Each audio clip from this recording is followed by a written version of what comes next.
Hi, I'm Lillian, and I'm here with Murphy Henry. Welcome to the show, Murphy. Thank you. It's good to be here. Can you please tell me about the method that you created? Sure, it's a method of learning how to play bluegrass music instruments, and it's all by ear.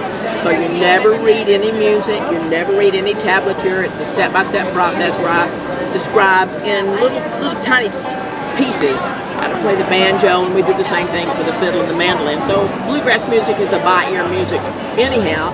So I just figure if you're going to learn it, you need to start at the beginning by ear. So is it a little easier to learn how to play by ear and then be able to play on stage than have to memorize all the music? Yes, I think you hit the nail on the head. Okay. So can you also tell me about your book?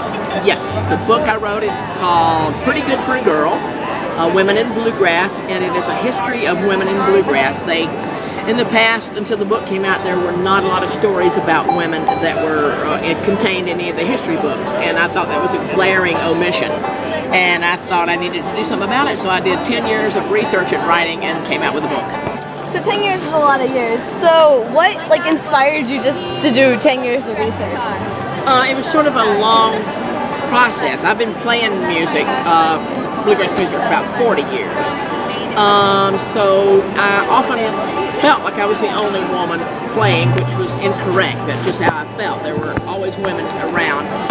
So I went to get my master's degree in women's studies, and I started learning a whole new things about the culture, and I realized that one reason women weren't being written about is not because they weren't there, it's just people weren't seeing them. And so I thought it was important for me to say, yes, there always were women in bluegrass, and it seems like nobody else is going to do the work, so I just sat down and did it myself. So your friend also told me that you were the keynote speaker for IBMA. I was. So can you tell me about that? Yes, it was about 15 or so years ago, and I spoke about women in bluegrass, and that was before I had written the book. But I was encouraging people, like DJs on radio shows, to play more women. You know, you listen to the DJs playing the bluegrass shows, often it's man, and woman, man. And I was just trying to bring some awareness to people. I never thought that IBMA or the people in bluegrass were consciously discriminating against women, but it was just like they don't see us, so we end up being not represented. Like when people, for instance, go to vote for Banjo Player of the Year. Okay, who comes to mind, really immediately? So the guy banjo players, because they're out there, you think of J.D. Crowe, or you think of Mike Marshall, or you think of Bale Fleck or Bill Emerson, or Peter Warrington. Well, who doesn't maybe come to mind so easily? Maybe you don't think of Sia Cherry Holmes right off the bat. Maybe you don't think of Kristen Scott Benson right off the bat. Maybe you need to think a little harder and look, oh my gosh, I'm only voting for guys. Is there a woman out there I could vote for? Because all those people are worthy. Alison Krauss has never won Fiddle Player of the Year. Why is that? What's wrong with this picture? So I also heard you're announcing some of is it the female vocalists?